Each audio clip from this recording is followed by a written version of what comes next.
In episode 3, we joined Rock and Bug at home as they showed us some behind the scenes of what could happen during a 37-day road trip across America and back in search of superheroes. They made it halfway across the country and stopped for a one-day break in New Orleans.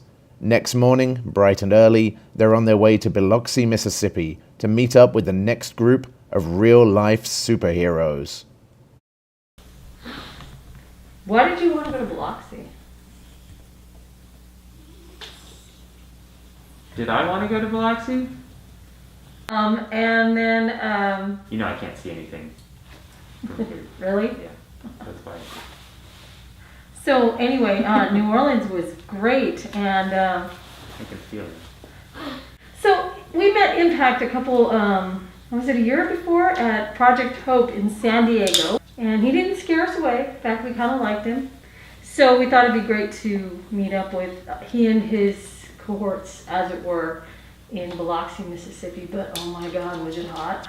It felt like 100 degrees out there, no exaggeration. I'm from Northern California, he's from Northern California. We don't do 100 something very well, but you gotta give those guys credit. They were in costumes. Oh yes. And these guys were wonderful. We really wanted to meet up with the new guys. Plus we hadn't seen our teammate Eon for eons. Oh, you can't see it, but I'm making that. You can't see it, but he's making a face too. Masks, what are you gonna do?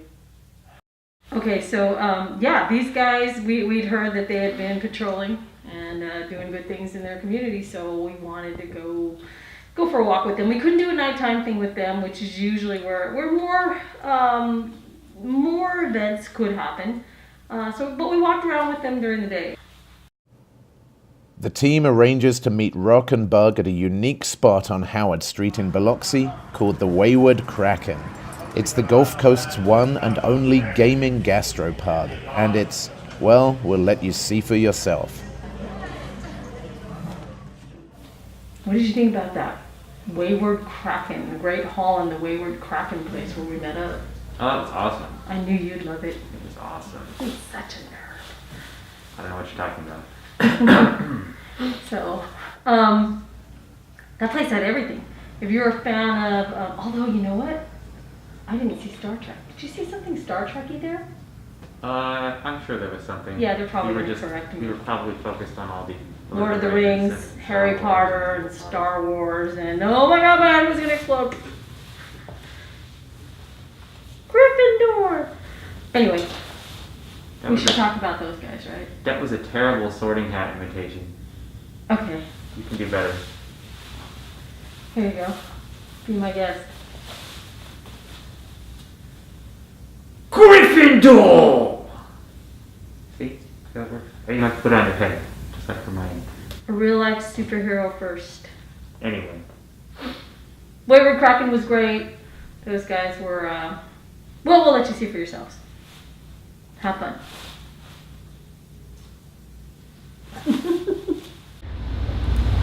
Hi, I'm Impact.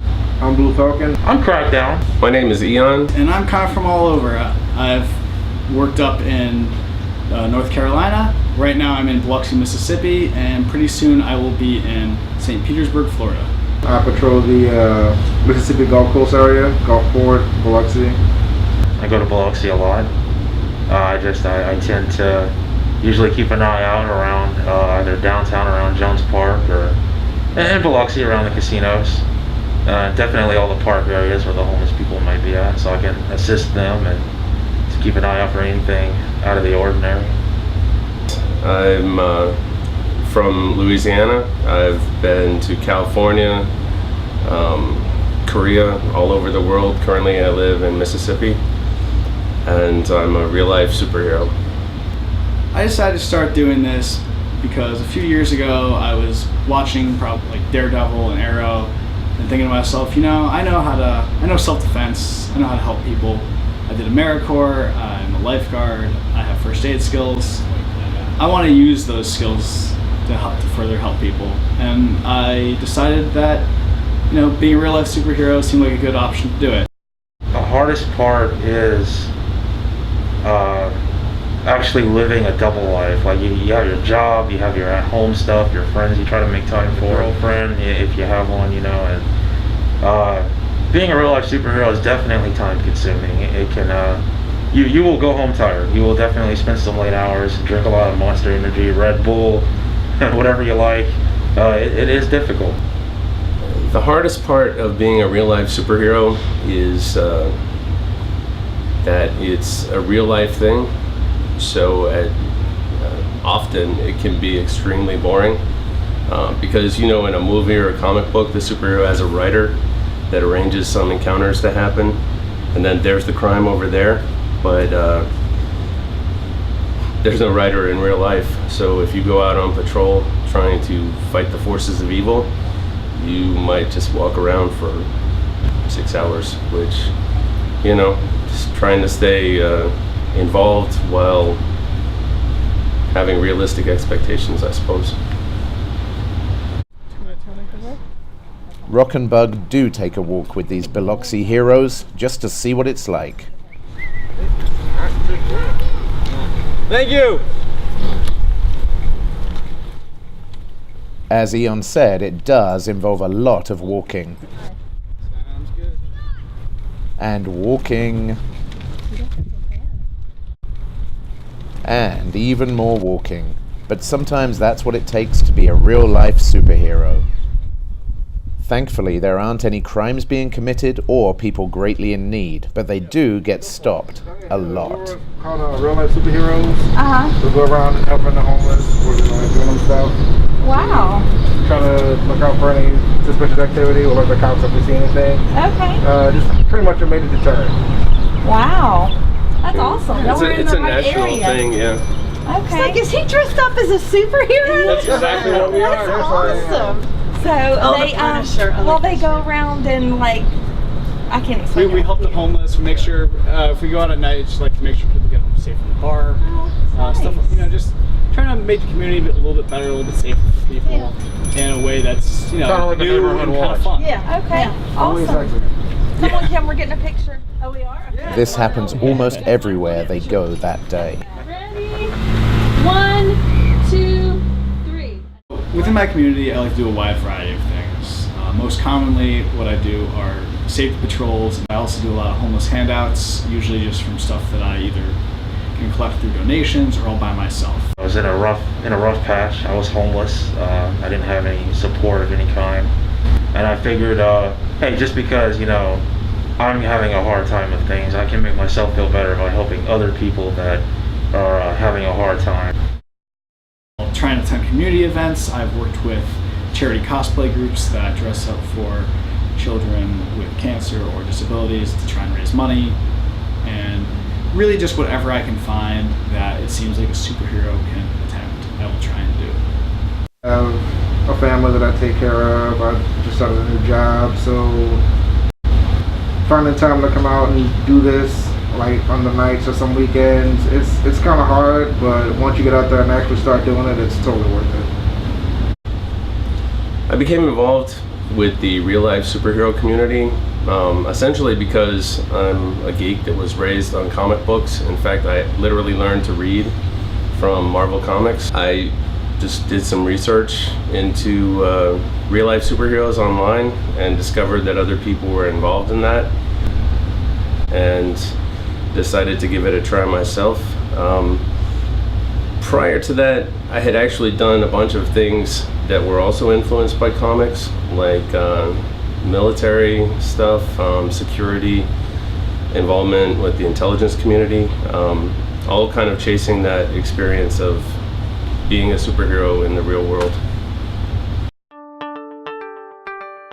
If you ever wonder what it's like to head out on a costume patrol with a bunch of superheroes during the day, here's an example. As we walked by this building, a lady was yelling to us from across the parking lot. She was literally yelling and wanted to know what we were up to. Impact did his best to explain why we were dressed the way we were and what we were doing. I think in the end we made a friend.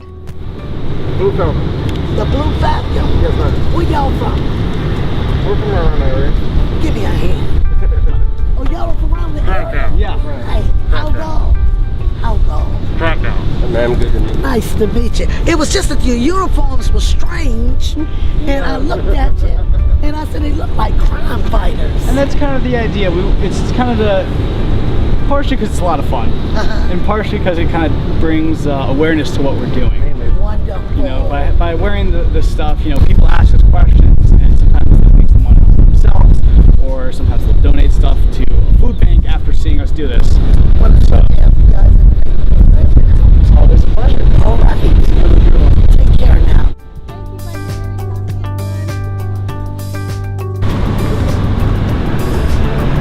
We good? Thank you. Awesome. Keep up the good work. Thank you very much. Thank you. What I love about this group is that they're not just about walking around and posing pictures. When I took a tumble off of a curb that I didn't see while I was filming, they just sprang into action. Sorry about that. Alright. This has actually happened to me before. Anyone who wants to become a real-life superhero, first, make sure you're just not flying blind. You don't just throw on a mask and go out and walk around. Read up on the laws in your area.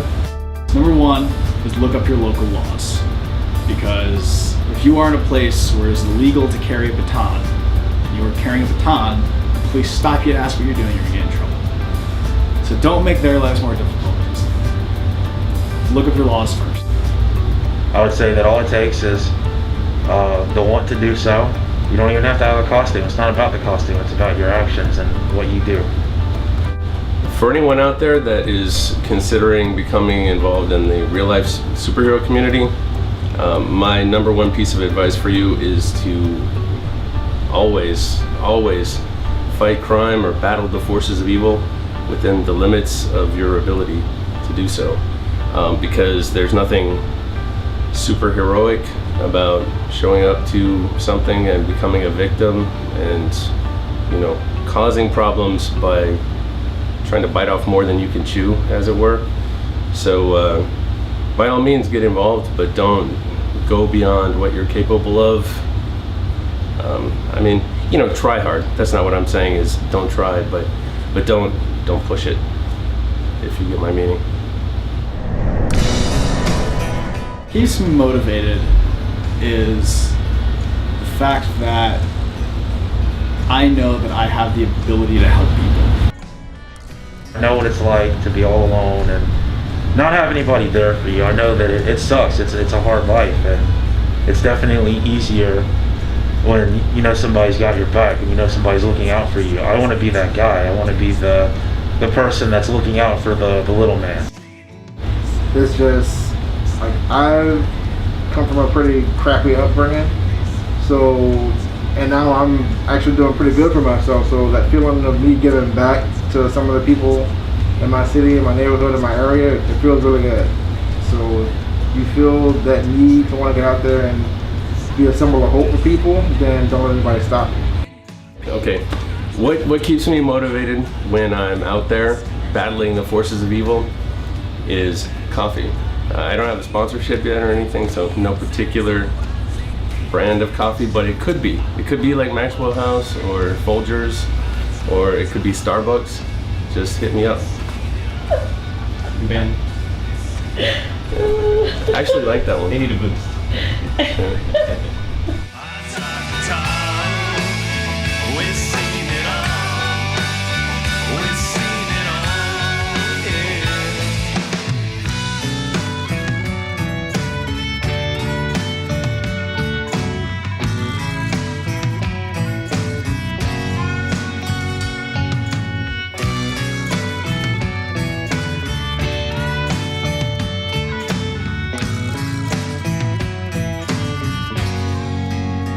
I'd like to think that Hunter Thompson would have thought I was weird. I'd like to think the Also, I know it's not going to air on this day, but today's my mom's birthday, so happy birthday, Mom!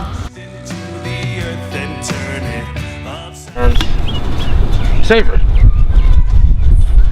Very nice. Pretty good link on that thing, you know. I walk the walk. I talk the talk.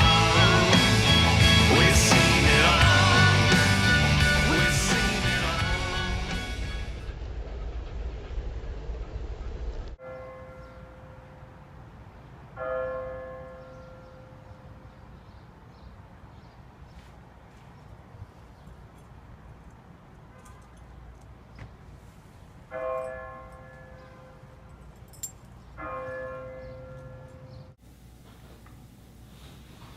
Gryffindor.